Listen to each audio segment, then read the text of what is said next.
xafladan oo ay soo qabanqaabiyeen akademiyadda aqoonta iyo dhaqanka ee gobolka Selel ayaa gundhigeedu ahaa shahaada sharafta sanadlaha ah ee ay bixiyaan ururkaasi oo sanadkani ay mutaysatay wasiirka wasaaradda maaliyadda jamhuuriyadda Soomaaliland Marwo Samsam Cabdi Aadan iyo wakiilkeeda gobolka Selel ee wasaaraddaasi Cabdirasaaq Aadan Yuusuf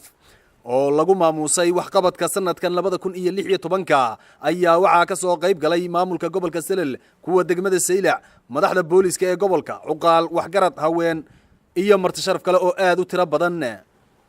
munaasabadan ayaa waxa ugu horeyn ka hadlay gudoomiyaha akademiyadda aqoonta iyo dhaqanka ee gobolka Selel Sheekh Cismaan Ibrahim hadiyana akademiga aqoonta dhaqanka gobolka Selel waxaan garanay markii aan aragnay aan darisnay aanu fiirsanay waxqabadka wasaaradda maaliyadda dhinac kasta haato wasiiradu waxa ku talaabsanaysa xil kasta haysaba gobolka ka qabataa xilkii waxbarashada ogeyn maanta tii maalda kayto taana waa waxqabad markaas lagu faano way in qofkii shaqeeyay ee gobolka xutaray in aan wax ku maamusno oo ku dhiirigelino waxqabadku qabtay anagoo iloobi karay MCH laga wada ashacadiya eelgalba taasi hormood ka ahaayeen fuudinteeda iyo ambulance-ka ashacadaba hormood ka ahaayeen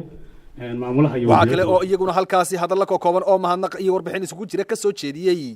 madaxa tuulada ashacado Maxamed Saciid Cabdullaahi Fadan caaqil Harbi Xasan Khayre iyo Marwo Faysa Jibriil Yunis isuduha wasaaradda kalluumaysiga iyo khayraadka badda ee gobolka Selel Cabdulqaadir Ismaaciil Jaamac Xingalool iyo xogayaa dawladda hoose ee degmada Saylac Mudane Bashiir Cilmi Waabari caaqil Xasan Muuse Cumar Indhabiraale oo sheegay in ay wasiir Samsam dadka deegaanku hadiyad qaalin geela u hibeeyeen kadib xaruntii caafimaadka ee ay ka dhistay deegaanka Aashacado iyo waliba gaarigii gurmadka caafimaadka ee ay gudoonsisay deegaankaasi Samsam Cabdi Aadan wixii ay qabatay waa wax muuqda markay maaliyadda u soo wareegtay waxay qabatay oo la iloobi karayn dadkii ku dhimanayay goobaha cali weeci maandaaha bahasha la yidhaaho gargaaro galbeed oo intay isku jiraan aan maray karayn dadkii marka la soo wada ku dhimanaya waxay u keentay ambalaas ka bixiya annaguna maanta waxaan garab dhignay oo ina kaa yar keenay halkan uu keeno gartay waxqabadkii dadkii wax loo qabanay wuxuu keenay qaalin buu isaguna bixiyay wadaana wuxuuna haliyada u bixiyay ina kaasi wasiiradda sharafta leh Samsam Cabdi Aadan gabagabadii waxa xafladani ka hadlay barasaabka gobolka Selel Dr. Axmed Naasir Maxamed Xaashi oo isagu halkaasi shahaado sharaf ku gudoonsiyay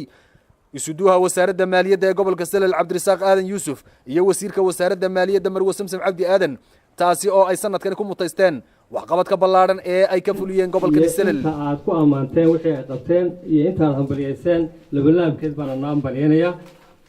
waanad mahadsantihiin nimankana waxaan guddoonsin doonaa shahaadada Cabdirasaaq